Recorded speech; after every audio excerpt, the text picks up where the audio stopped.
الحمد لله نحمده ونستعينه ونستغفره ونؤمن به ونتوكل عليه ونعوذ بالله من شرور أنفسنا ومن سيئات أعمالنا من يهده الله فلا مضل له ومن يضلل فلا هادي له ونشهد أن لا إله إلا الله وحده لا شريك له ونشهد أن سيدنا وسندنا ونبينا وشفيعنا ومولانا محمدا عبده ورسوله صلى الله تعالى عليه وعلى آله وأصحابه وبارك وسلم تسليما كثيرا أما بعد فأعوذ بالله من الشيطان الرجيم بسم الله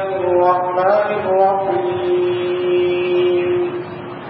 ومن يلعن الله فلن تجد له نصيرا صدق الله وصدق رسوله النبي الكريم ونحن على ذلك من الشاهدين والشاكرين والحمد لله رب العالمين. سورہ نساء باب نمبر 5. اللہ تعالیٰ نے ارشاد فرمایا کہ جس پر اللہ کی لعنت ہو تم ایسے شخص کے لیے کوئی مددگار نہیں پاؤ گے. یعنی اس کے اوپر جب نحوست اور اللہ کی گھٹکار پڑ گئی تو اس کے اوپر دنیا آخرت کے اعتبار سے جو مسائل و آلام آئیں گے اس کے لیے بچنے کا کوئی انتظام نہیں ہو سکتا. اس لیے کہ جب اللہ ہی نے اپنی رحمت سے دور کر دیا تو پھر کس دامن میں جا کر وہ پناہ لے سکتا ہے. لعنت کے حوالے سے گزشتہ جمعے ایک موضوع شروع کیا گیا تھا. آج اسی کو انشاءاللہ آگے بڑھانے کا ارادہ ہے. وہ موضوع یہ ہے کہ کن لوگوں پر قرآن و سنت کے اندر اللہ اور اس کے رسول کی لعنت آئی ہے. ایسے وہ کون سے حرمہ نصیب لوگ ہیں کہ جن کے اوپر اللہ اور اس کے رسول نے لعنت کی ہے. ظاہر ہے کہ کسی نہ کسی وجہ سے کی ہوگی, کسی گناہ کی وجہ سے کی ہوگی, کسی بدعملی کی وجہ سے کی ہوگی, کسی عقیدے اور غلط نظریے کی وجہ سے کی گئی ہوگی. تو ہمیں ایسے لوگوں کا تذکرہ کرنے اور سننے کی جو اصل وجہ ہے وہ یہ کہ ہم ایسے اسباب و لعنت سے بچیں گے. اس کے لیے گزشتہ جمعے ایک سبب آپ کے سامنے ذکر کیا گیا تھا, کفر اور شرک. اور یہ تمام لعنت کے اسباب میں سب سے بڑا سبب ہے. ظاہر ہے کہ اس سے بڑی کوئی وجہ نہیں ہو سکتی, اس سے بڑا کوئی سبب نہیں ہو سکتا کہ بندہ اپنے پروردگار, اپنے پیدا کرنے والے کو ہی ماننے سے انکار کر دے, جس کو کافر کہا جاتا ہے, یا اپنے پیدا کرنے والے کے ساتھ اس کی ذات میں یا صفات میں کسی کو شریک ٹھہرانے لگے, جس کو مشرک کہا جاتا ہے. تو یہ کفر و شرک جس کی وجہ سے خدا نخواستہ انسان دائرہ اسلام سے, دائرہ ایمان سے نکل جاتا ہے اور کافر اور مشرک ہو جاتا ہے, ایسے شخص پر دنیا اور آخرت میں سب سے بڑی لعنت اور پھٹکار پڑتی ہے. اللہ تعالیٰ ہم سب کی حفاظت فرمائے. دوسرا سبب جو لعنت کی بہت بڑی وجہ ہے وہ ہے انسان کا منافق ہونا. جس طرح کافر اور مشرک اللہ رب العزت کی لعنت کے مستحق بنتے ہیں, اسی طرح منافق پر بھی اللہ اور اس کے رسول کی لعنت آئی. سورہ توبہ 12 نمبر 10 میں اللہ تبارک و تعالیٰ ارشاد فرماتے ہیں وعد اللہ المنافقین والمنافقات والکفار نار جہنم. اللہ تعالیٰ نے نفاق میں مبتلا مردوں اور نفاق میں مبتلا عورتوں پر اور کسی طرح کافروں پر جہنم کی آگ کا وعدہ کیا ہے. یہ حسبهم ولعنهم اللہ, یہ جہنم کی آگ جس کا اللہ نے ان سے وعدہ کیا ہے یہ ان کے لیے کافی ہے. ان کی تباہی بربادی اور ان کی ہلاکت کے لیے یہ جہنم کی آگ جس کا اللہ نے منافق مردوں سے وعدہ کیا ہے, منافق عورتوں سے وعدہ کیا ہے, یہ جہنم کی آگ ان کے لیے بالکل کافی ہے. ان کی ہلاکت کے لیے اس میں بڑی کیا چیز ہو سکتی ہے کہ جہنم کی آگ ان کے لیے. اور پھر آگے فرمایا وَلَعَنَهُمُ اللَّهُ, اللہ تبارک و تعالیٰ کی لعنت ہے. اللہ تبارک و تعالیٰ کی لعنت ہے ان لوگوں پر جو نفاق میں مبتلا ہیں, چاہے وہ مردوں میں سے ہوں چاہے وہ عورتوں میں سے ہوں. وَيُعَذِّبُ الْمُنَافِقِينَ وَالْمُنَافِقَاتِ, سورہ فتح پارہ نمبر 26 کے اندر بھی پہلے رکوع میں اللہ تبارک و تعالیٰ نے منافق مردوں اور منافق عورتوں کا تذکرہ کرتے ہوئے ان کے اوپر لعنت کی وعید بیان فرمایا. سورہ احزاب سیکنڈ لاسٹ رکوع آخر سے پہلے والا رکوع اس میں اللہ تبارک و تعالیٰ نے منافقوں کا تذکرہ کرتے ہوئے فرمایا ملعونین اینما ثقفوا اخذوا وقتلوا تقتیلا کہ یہ منافق جو مدینہ منورہ کے اندر افواہ پھیلانے کا کام کرتے ہیں کہ کہیں سے کوئی بات ان کو سننے کو مل گئی بس اس کو ہوگا بنا کر پھیلا دیا. اس سے پچھلی آیت میں اللہ تعالیٰ نے ان کی عمل کا تذکرہ کیا ہے اور پھر ان کا تذکرہ کرتے ہوئے فرمایا ملعونین کہ یہ منافق مرد و عورتیں جو بھی اس کام میں لگے ہوئے ہیں نفاق کی صفت میں مبتلا ہیں فرمایا کہ ایسے لوگ ملعونین ہیں. اینما ثقفوا اخذوا وقتلوا تقتیلا جہاں کہیں بھی یہ پائے جائیں ان کو پکڑا جائے ان کو قتل کیا جائے. تو معلوم یہ ہوا کہ منافق ہونا خود ایک لعنت کا سبب ہے. جس طرح کفر و شرک لعنت کا سبب ہے اسی طرح نفاق میں مبتلا ہونا بھی لعنت کا سبب ہے. نفاق کسے کہتے ہیں؟ آسان ترین الفاظ میں دھوکے کو کہتے ہیں. ظاہر میں کچھ باطن میں کچھ. اس کی خطرناک ترین شکل تو یہ ہوتی ہے نعوذ باللہ کہ کوئی شخص اسلام کا لبادہ ہو کر اندر سے کافر ہو. یہ تو خطرناک ترین شکل ہے.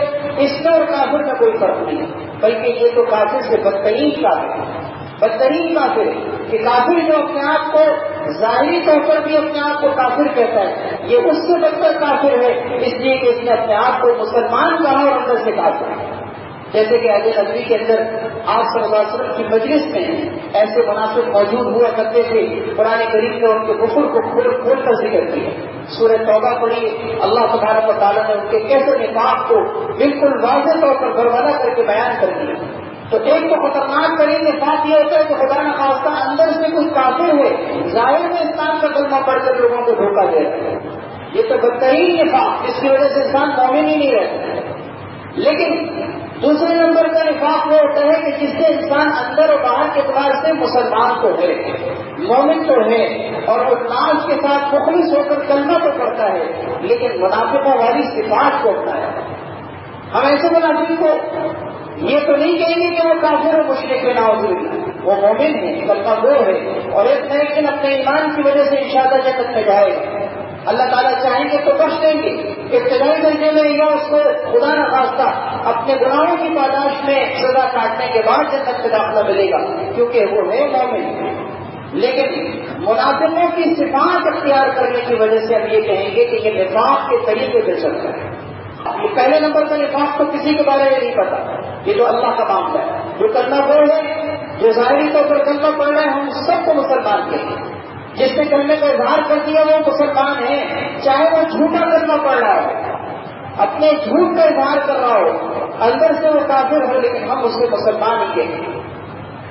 جیسے کہ ایک مارکے میں یہ واقعہ پیش آیا کہ حضرت اسامہ بن زید رضی اللہ عنہ کے سامنے جب آپ وار کرنے لگے تو اس نے کلمہ پڑھ لی. پھر بھی انہوں نے کہا کہ تم پناہ لینے کے لیے کلمہ پڑھ رہے ہو مار دیا. نبی علیہ الصلوۃ والسلام کے پاس آیا آپ نے سب غصے کا اظہار کیا. آپ نے بتایا کہ تم نے کیا اس کا دل چیر کر دیکھا جو کلمہ پڑھ رہا ہے وہ مسلمان ہے. ہم کسی کو یہ نہیں کہہ سکتے کہ اس نے کس نیت سے کلمہ پڑھا. لیکن دوسرے نمبر کا نفاق کہ جس میں جھوٹ ہے عہد شکنی ہے وعدہ خلافی ہے معاشرے کے اندر بہت ساری ایسے گناہوں کی صفات آپ دیکھیں گے جو پھیلی ہوئی ہیں اور خالصتاً منافقوں کی صفات ہے. اس لیے ہمیں تمام منافقوں کی جتنی بھی پھیلی ہوئی صفات ہے ان سے بچنا ہے کیونکہ پہلے نمبر کا نفاق ہو یا دوسرے نمبر کا نفاق لعنت تو سب پر ہے البتہ لعنت میں فرق ہوگا. اگر وہ پہلے درجے کا کافر ہو مشرک ہے اپنے آپ کو مومن ظاہر کر رہا ہے اس درجے کا منافق ہے تو اس کے اوپر بڑے درجے کی پھٹکار ہے. لیکن اگر خدا نخواستہ منافقوں کی صفات پائی جاتی ہے تو پھٹکار یا نحوست کے معاملات اس کے درجے کے اعتبار سے ہیں. تو جو سبب ہو گئے لعنت کے. تیسرا لعنت کا سبب ہے جھوٹ. لعنت کے اسباب میں ایک بڑا سبب ہے جھوٹ. قرآن کریم میں اللہ تبارک و تعالیٰ نے سورہ آل عمران پارہ نمبر 3 کے اندر آیت مباہلہ کے اندر جس میں اللہ تعالیٰ نے نجران کے عیسائیوں سے نجران کے نصارہ سے آپ صلی اللہ علیہ وسلم کو یہ کہا تھا کہ مباہلہ کریں چیلنج کریں مطلب تھا کہ ہم مبالغہ کرنے کے لیے تیار ہیں اور ہم یہ کہتے ہیں کہ جی ہمارا یہ تصدیق کا عقیدہ ہے کہ تین خدا ہے، اس پر ہم حق پر ہیں۔ اگر کوئی اس معاملے میں کسی کو اگر کوئی شک ہے تو آئے میدان میں چیلنج کرتے ہیں۔ اللہ تبارک و تعالیٰ نے فرمایا کہ نبی آپ ان کے ساتھ اس مبالغے کے لیے نکل جائے۔ آپ صلی اللہ علیہ وسلم نکلے، لیکن انہوں نے اس چیلنج کو قبول کرنے سے خود ہی انکار کر، اس لیے کہ ان کے خود اپنوں میں بڑے تھے۔ انہوں نے یہ کہا کہ تمہیں پتہ ہے کہ اندر کی بات یہ ہے کہ تم جانتے ہو کہ یہ محمد صلی اللہ علیہ وسلم ہے تو سچے، اگر مبالغہ کیا تو پھنسیں گے ہم خود ہی پیچھے ہٹیں گے۔ لیکن بارہ قرآن کے اندر اس کا تذکرہ ہے، اس کے اندر جو ایک آیت کا ٹکڑا ہے اس سمجھنے کے قابل کہ آپ صلی اللہ علیہ وسلم کو یہ کہا تعالوا کہ نبی آپ ان سے کہہ دیجیے کہ آؤ ندعو ابناءنا وابناءکم ونساءنا ونساءکم، ہم اپنے گھر والوں کو لے کر آتے ہیں، اپنے بیٹوں کو، اپنی عورتوں کو، تم بھی اپنے گھر والوں کو لے کر آؤ۔ ہم میدان میں آ کر چیلنج کرتے ہیں اور کہتے ہیں کہ جو سچا ہے وہ ٹھیک ہے، حق پر ہے، جو جھوٹا ہے فنجعل لعنۃ اللہ علی الکاذبین، فنجعل لعنۃ اللہ علی الکاذبین۔ یہ جملہ بہت اہم ہے اس اعتبار سے کہ اللہ تعالیٰ نے فرمایا کہ نبی برملا سب کے سامنے یہ ظاہر کیجیے اور کہہ دیجیے کہ ہم اس موقع پر جھوٹے پر اللہ کی لعنت بھیجتے ہیں۔ اگر تمہیں یہ مبالغہ قبول ہے تو ہوں گے لیکن وہ تم دبا کے بھاگے تھے۔ بارہ اس آیت سے کیا کہا گیا کہ فنجعل لعنۃ اللہ علی الکاذبین، کہ ہم جھوٹے پر اللہ کی لعنت بھیجیں گے۔ ہم سب جمع ہوتے اور میدان میں جمع ہو کر ہم جھوٹے پر اللہ کی لعنت بھیجتے ہیں۔ اسے معلوم ہوا کہ جھوٹے پر اللہ کی لعنت ہے جو اللہ نے اپنے نبی کی زبان سے کہلوائی۔ سورہ نور پارہ نمبر 18 اگر آپ اس کا پہلا رکوع پڑھیں اس میں زنا کے، تہمت کے، الزام تراشی کے احکام ذکر کیے گئے، اس میں ایک مسئلہ ذکر کیے گئے لعان کا کہ خدا نخواستہ میاں بیوی کے درمیان اگر الزام کا معاملہ ہو کہ کوئی شوہر اپنی بیوی پر بد کردار ہونے کے اعتبار سے الزام لگاتا ہے اور اس معاملے میں بیوی اپنے آپ کو کہتی ہے کہ میں حق پر ہوں، میں سچ ہوں، میں غلط نہیں ہوں، اور یہ معاملہ قاضی کے پاس عدالت میں جاتا ہے، دونوں میاں بیوی قسمیں کھاتے ہیں، 5 قسمیں یہ کھاتا ہے اور 5 قسمیں بیوی کھاتی ہے۔ ان 5 قسموں میں 4 قسمیں یہ کھانے کے بعد 5ویں نمبر پر جو شوہر قسم کھاتا ہے وہ یہ کہ والخامسۃ ان لعنۃ اللہ علیہ ان کان من الکاذبین، کہ مجھ پر نعوذ باللہ من ذلک کہ اللہ کی لعنت ہو اگر میں جھوٹ بول رہا ہوں۔ قاضی کے سامنے یہ کہنا پڑے 5 مرتبہ شوہر قسم کھائے گا، 5 مرتبہ بیوی قسم کھائے گا، اور 5ویں مرتبہ بیوی قسم یہ کھائے گی کہ مجھ پر اللہ کا نعوذ باللہ غضب ہو۔ یہ دونوں قسمیں کھائیں گے، 5 قسمیں، ان قسموں کے کھانے کے بعد دونوں کے درمیان معاملہ ختم ہو جائے گا۔ اب اس بیوی کی جتنی اولاد ہے اس کا معاملہ شوہر سے نسب ثابت نہیں ہوگا، اب یہ معاملہ ختم ہوا، بیوی کا ان دونوں کے درمیان جدائی ہوگی۔ اس کو قرآن میں لعان کا مسئلہ کہا ہے، ایک دوسرے پر لعنت دینا، ایک دوسرے پر لعنت کرنا۔ اس میں یہ کہا گیا ہے کہ والخامسۃ ان لعنۃ اللہ علیہ ان کان من الکاذبین، کہ 5ویں نمبر پر شوہر یہ قسم کھاتا ہے کہ میں اگر جھوٹ بول رہا ہوں، میں اگر غلط الزام لگا رہا ہوں، میں اگر غلط تہمت لگا رہا ہوں تو مجھ پر اللہ کی لعنت ہے، مجھ پر اللہ کی پھٹکار ہے۔ گویا اللہ نے قرآن کریم میں آیت مبارکہ میں بھی جھوٹے پر اللہ کی لعنت بیان کی ہے، اور میاں بیوی کے درمیان ہونے والے اس اختلاف کے نتیجے میں جھوٹے پر اللہ کی لعنت فرمائی۔ اور یہ لعان خود نبی کریم صلی اللہ علیہ وسلم کے زمانے میں اس طرح کے کوئی واقعات پیش آئے، آپ نے میاں بیوی کے درمیان ہونے والے اس اختلاف کے نتیجے میں دونوں سے قسمیں کھلوائیں۔ جب 4 مرتبہ شوہر نے قسم کھا لی، آپ نے صحابہ سے فرمایا کہ اس کے منہ کو روکو اور اس کے منہ پر ہاتھ رکھواؤ اور کہو کہ 5ویں مرتبہ سوچ کر بولنا، 5ویں مرتبہ سوچ کر بولنا، 5ویں مرتبہ اگر بولو گے اور جھوٹ بولو گے تو پھٹکار پڑ جائے گی۔ اسی طرح پھر بیوی کو قسمیں کھلوائی اور پھر اس کے بعد جب 4 مرتبہ قسم کھا لی، آپ نے فرمایا اس کے منہ پہ ہاتھ رکھو اور کہہ دو کہ سوچ لو سمجھ لو، سوچ لو سمجھ لو کیا کہنے جا رہی ہے۔ 5ویں مرتبہ اگر اللہ کی غضب کی تم نے کہہ دی بات، اللہ کی غضب پڑ جائے، اللہ کا غضب پڑ جائے۔ اس طرح کے واقعات احادیث کی کتابوں میں موجود ہیں، تو اس کے اندر یہ چیز بہت اہم ہے کہ جھوٹے پر اللہ کی لعنت ہے، کیونکہ ظاہر دونوں میں سے ایک تو سچا ہے، ایک جھوٹا ہے۔ ایسا تو نہیں ہو سکتا کہ دونوں ہی سچے اور دونوں ہی جھوٹے ہوں۔ اب جو سچا ہے وہ تو ٹھیک ہے، مطمئن رہے، جو جھوٹا ہے وہ اپنے اوپر لعنت اور پھٹکار کو نازل کرے۔ اور آج ہمارے معاشرے میں یہ ملعون کام یہ لعنتی کام جس کے اوپر اللہ تبارک و تعالیٰ کی طرف سے پھٹکار پڑتی ہے، معاشرے میں کتنا پھیلا ہے، کتنا پھیلا ہے۔ ہم اس کو فیشن کے طور پر جھوٹ بولنے کو ہم جائز سمجھنے لگے، اور ہم اس کو باقاعدہ بھی کہتے ہیں کہ جی اس کے بغیر کام نہیں ہو سکتا، تجارت نہیں ہو سکتی، کاروبار نہیں ہو سکتا، اس کے بغیر کوئی کام ہو نہیں سکتا۔ جھوٹ بول کے کاروبار کیے جا رہے ہیں، جھوٹ بول کے تجارت کی جا رہی ہے، جھوٹ بول کے رشتے کیے جا رہے ہیں، جھوٹ بول کے خاندان بنائے جا رہے ہیں، نعوذ باللہ من ذالک۔ اللہ تعالیٰ بنا میں رکھے، اللہ تعالیٰ حفاظت کرتا ہے۔ یہ اسباب لعنت میں سے بہت بڑا سبب جو ہمارے معاشرے میں پھیلا ہوا ہے، اس سے خود بھی بچیے، اپنے گھر والوں کو بھی بچائیے۔ اسی طرح ایک لعنت کا سبب قتل ناحق، کسی کو بغیر کسی قصور کے، بغیر کسی وجہ کے قتل کر دیں۔ قرآن کریم میں ایسے پر کوئی لعنت آئی ہے۔ سورہ نساء کے اندر 5ویں پارے میں اللہ تعالیٰ فرماتے ہیں وَمَن يَقْتُلْ مُؤْمِنًا مُتَعَمِّدًا، جس نے جان بوجھ کر کسی کو قتل کیا، فَجَزَاؤُهُ جَهَنَّمُ خَالِدًا فِيهَا، اس کے لیے جہنم ہے جس سے وہ ہمیشہ رہے گا۔ وغضب اللہ علیہ، اللہ کا غضب اس کے اوپر ہے، ولعنہ، اللہ کی پھٹکار اس کے اوپر ہے، وأعد له عذابا عظیما، اللہ تعالیٰ نے اس کے لیے بہت بڑا عذاب تیار کر رکھا ہے۔ تو کسی مسلمان کی جان، کسی انسان کی جان کو ناحق قتل کر دینا، اللہ اکبر، یہ اتنا بڑا جرم ہے۔ حضرات مفسرین نے ذکر کیا ہے کہ کفر شرک کے بعد اس سے بڑا کوئی گناہ نہیں ہے۔ بعض نے کہا زنا بڑا گناہ ہے، بعض نے کہا والدین کی نافرمانی بڑا گناہ ہے، لیکن راجح قول جو مفسرین نے ذکر کیا ہے کہ کفر شرک کے بعد قتل ناحق سے بڑا کوئی گناہ نہیں ہے۔ آج انسانی جان اتنی بے قیمتی ہو گئی، موبائل کی وجہ سے مارا جا رہا ہے، پیسے کی وجہ سے مارا جا رہا ہے، جائیداد کی وجہ سے قتل کیے جا رہے ہیں۔ نعوذ باللہ، گاجر مولی کی طرح مسلمان کی کیفیت ہو گئی کہ جانچ ہے کافر کو، مسلمان کے اپنے دل کے اندر سے مسلمان کی جان کی قیمت نکلتی چلی جا رہی ہے۔ ایک انسانی جان کو ناحق قتل کرنا، سورہ مائدہ 6ویں پارے میں آپ پڑھیے کہ اللہ تعالیٰ فرماتے ہیں ایک انسانی جان کو قتل کرنا ناحق، یہ ایسا کار جیسے کہ ساری کائنات کو قتل کرنا، فکان لنا قتل الناس جميعا، وہ کہ ساری کائنات کو قتل کرتے۔ ایک انسانی جان کی تھی۔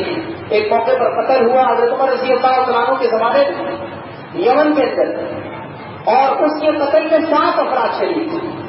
اس کی تحقیق ہوئی، تفتیش ہوئی، قاتل پکڑے گئے 7 افراد قاتل میں تھے، یعنی یہ سمجھ لیجیے کہ سبودکار تھے، سب نے مل کے قتل کیا۔ حضرت عمر رضی اللہ عنہ نے ان سب کو ایک جان کے بدلے میں قتل کر دیا، ایک جان کے بدلے میں قصاص سے سب کو قتل کر دیا۔ اسی لیے کہا کہ آپ نے ایک کے بدلے میں 7 جانے نہیں، قصاص تو خون کے بدلے میں تو خون ہوتا ہے، ایک کے بدلے میں 7۔ کہا کہ اگر سارا صنعائے یمن اس کے قتل میں شریک ہوتا میں سب کو مار دیتا۔ اسی کے یہاں پر معاملہ ایک کا ایک نہیں ہے، ایک کے معاملے میں اگر 7 افراد 10 افراد بھی شریک ہوں گے سب کو قتل کیا جائے۔ یہ انسانی جان کی ویلیو آپ دیکھیں، اللہ پاک ہم سب کی حفاظت فرمائے۔ یہ قتل ناحق مسلمانوں کے اندر کتنا پھیلا ہے، عصبیت کی بنیاد پر، لسانیت کی بنیاد پر، قومیت کی بنیاد پر، رنگ و نسل کی بنیاد پر قتل ہو رہے ہیں، مال کی بنیاد پر قتل ہو رہے ہیں، جائیداد کی بنیاد پر قتل ہو رہے ہیں۔ یہ لعنتی کام ہے، اللہ رب العزت کی طرف سے پھٹکار پڑتی ہے۔ اسی طرح عہد شکنی، وعدہ کر کے مکر جانا، وعدہ خلافی کرنا، ایگریمنٹ کر کے توڑ دینا، زبان دے کے مکر جانا، یہ کتنا بڑا جرم ہے، کتنا بڑا گناہ ہے۔ قرآن کریم میں اللہ تبارک و تعالیٰ نے اس گناہ پر بھی لعنت کے الفاظ ذکر کیے۔ سورہ مائدہ 6 پارے میں اللہ تعالیٰ فرماتے ہیں فَبِمَا نَقْضِهِم مِّيثَاقَهُمْ لَعَنَّاهُمْ وَجَعَلْنَا قُلُوبَهُمْ قَاسِيَةً۔ یہودیوں کا تذکرہ کرتے ہوئے اللہ تعالیٰ فرماتے ہیں کہ یہودیوں کے نقض عہد کی وجہ سے، عہد شکنی کی وجہ سے، وعدہ کر کے اس کو توڑ دینے کی وجہ سے ہم نے ان کے اوپر لعنت کی اور ان کے دلوں کو سخت کر دیا۔ کس وجہ سے کی وہ وجہ بھی اللہ تعالیٰ فرما رہے ہیں کہ ان کے نقض عہد اور عہد شکنی کی وجہ سے ہم نے ان کے اوپر لعنت کی اور ان کے دلوں کو سخت کر دیا۔ یحرفون الکلم عن مواضعہ، یہ اللہ کی آیتوں کو ان کی جگہ سے ہٹایا کرتے تھے، یعنی اپنی کتاب کے اندر تحریف کیا کرتے تھے۔ ان کے اوپر جو لعنت پڑی، پھٹکار پڑی، اس کی وجہ قرآن نے یہ ذکر کی ہے نقض عہد شکنی۔ یہ عہد شکنی خود اس بات کے لیے کافی ہے کہ اللہ رب العزت کی پھٹکار کرے۔ جھوٹ کی طرح یہ گناہ بھی ہمارے معاشرے میں کتنا پھیلا ہوا ہے۔ ایگریمنٹ کر کے اس کو توڑ دینا، زبان دے کے مکر جانا، قرض دے کے فلاں تاریخ تک دے دوں گا، اس کے بعد پھر خون بھی نہ اٹھانا، اسی طریقے سے معاہدے کرنا، لکھت پڑھت کرنے کے باوجود اس کے خلاف کرنا، مکر جانا، یہ ایسے معاملات جو کتنے ہی خرید و فروخت کے معاملات میں یا خرید و کتنے معاملات میں زبان دے کر انسان مکر جاتا ہے. حالانکہ کسی زمانے میں روایت اور کلچر یہ ہوتا تھا کہ میں نے زبان دی اب میں نہیں بدل سکتا. زبان دینے کو لوگ اتنا بڑا مسئلہ سمجھتے تھے، کہتے تھے کہ سب کچھ ہو جائے، میں زبان دے چکا ہوں. لیکن آج زبان کیا، آج تو لکھت پڑھت باقاعدہ سگنیچر اسٹینڈ پیپر بھی سب کچھ لکھ کر مکر جاتا ہے. سب کچھ کرنے کے بعد مکر جاتے ہیں. جی کیوں؟ اس لیے کہ 2 پیسے کا فائدہ کیا ہو، 2 پیسے کے فائدے کے لیے انسان اپنے ایمان کے سودے کر رہا ہوتا ہے. لا دین لمن لا عہد له، فرمایا کہ جس کے اندر عہد کی پاسداری نہیں ہے اس کے اندر دینداری نہیں. یہ لعنت کے اسباب میں سے ایک سبب ہے. اسی طریقے سے تہمت اور الزام تراشی، کسی مسلمان پر الزام لگانا، تہمت لگانا، چاہے چوری کا ہو، چاہے زنا کا ہو، چاہے بدیانتی کا ہو، کرپشن کا ہو، لوٹ کا ہو، کسی بھی طرح کا ہو، کوئی بھی الزام جو کسی مسلمان پر لگایا جائے یہ خود لعنت کے اسباب میں سے ایک سبب ہے. سورہ نور کے اندر پارہ نمبر 18 میں اللہ تعالیٰ ارشاد فرماتے ہیں ان الذین یرمون المحصنات الغافلات المؤمنات لعنوا فی الدنیا والآخرہ. جو مومن سیدھی سادی پاک دامن عورتوں پر تہمت لگاتے ہیں وہ دنیا اور آخرت کے اعتبار سے ملعون ہیں. دنیا اور آخرت کے اعتبار سے ان کے اوپر لعنت اور پھٹکار ہے کہ جو کسی مومن پاک دامن سیدھی سادی عورت پر تہمت لگائے ان کے اوپر اللہ اور العزت کی طرف سے پھٹکار دنیا میں بھی ہے اور آخرت میں بھی ہے. تو تہمت الزام تراشی، انسان بغیر سوچے سمجھے کہ جی سب کہہ رہے ہیں کہ میں بھی کہنا شروع کر دوں، کوئی ثبوت نہیں، کوئی اس کا کوئی ثبوت نہیں ہے، لیکن ایک انسان صرف اس وجہ سے کہ معاشرے میں سب کہہ رہے ہیں. یہ ہمارے جو سوشل میڈیا ہے یہ سارا یہی تہمت الزام تراشیوں کا گھر ہے. جو اس سوشل میڈیا میں سرگرم ہے کوئی نہیں کاموں میں لگا، یہاں سے میسج آ رہے ہیں، وہاں فارورڈ، وہاں سے پوسٹیں آ رہی ہیں، یہاں دیکھنا، یہاں سے سنی سنائی بات. انسان کے جھوٹا ہونے کے لیے اتنا ہی کافی ہے کہ وہ ہر سنی سنائی بات آگے روانہ کرے. یہ حدیث میں موجود ہے. ایک دوسرے پر الزام لگاتے ہوئے یہ سیاست کا میدان جو ہے کہ لگتا ہے کہ اس کے بغیر ہو ہی نہیں سکتا. سیاست میں پاکیزگی ہو، صفائی ستھرائی ہو، انسان کی زبان محفوظ رہے، کردار محفوظ رہے، اس کی زبان گندی نہ ہو، یہ ہو ہی نہیں سکتا. اس وقت موجودہ سیاست کے اندر جو میری تنظیم میں نہیں ہے، میں کسی تنظیم سے وابستگی رکھتا ہوں، وہ سارے کے سارے ملعون ہیں، سارے کے سارے لوٹنے والے، سارے کے سارے کرپشن کرنے والے، سارے کے سارے مارنے والے، اور ہم جو ہے وہ سیدھے ساتھ ہیں. اور اگلا بندہ یہ کہہ رہے کہ میری فلاں کے تنظیم سے وابستگی ہے، لہٰذا ہم ڈوب میں نہ آئے ہوئے باقی سب گندگی کے ہوئے میں ڈوبے.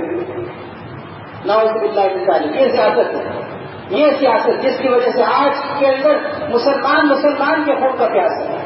کیا ہو رہا معاشرے کے اندر؟ یہ سیاسی وابستگیاں یہ ہمیں کام آنے والی نہیں ہے. یہ سیاسی وابستگیاں ہمیں کام آنے والی نہیں ہے. یہ سارے قائدین جن کے پیچھے انسان اندھا بن کے چل رہا ہوتا ہے، جن کے پیچھے انسان اندھا بہرا بن کے چل رہا ہوتا ہے، خدا نخواستہ آج ہم بغیر سوچے سمجھے اندر بن کے چل رہے ہیں، کل کو یہی ہمارے لیے جہنم میں جانے کا ذریعہ بن سکتے ہیں. سورہ احزاب کا 2 آیت کو اگر آپ پڑھیں تو آپ کو پتہ چلے گا کہ ایسے قائدین، ایسے عقائدین کہ جن کے پیچھے انسان اندر بہرا بن کے چل رہا ہوتا ہے، کل یہی قیامت میں انسان کو لے کے جہنم میں جا رہے ہیں. اور اس وقت انسان کہے گا ربنا آتِهِمْ ضِعْفَيْنِ مِنَ الْعَذَابِ.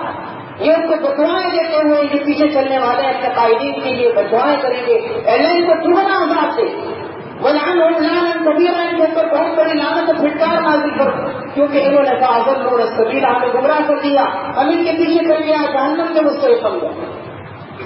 یہی قائدین جن کے پیچھے چل کر انسان اپنے خونی رشتے کو ہوئے، ایک گھر کے اندر بیٹھے ہوئے، ایک بھائی کی فلاں تنظیم سے وابستگی، دوسرے بھائی کی فلاں تنظیم سے وابستگی، یہ نقشے ہمارے معاشرے میں بتائے گئے.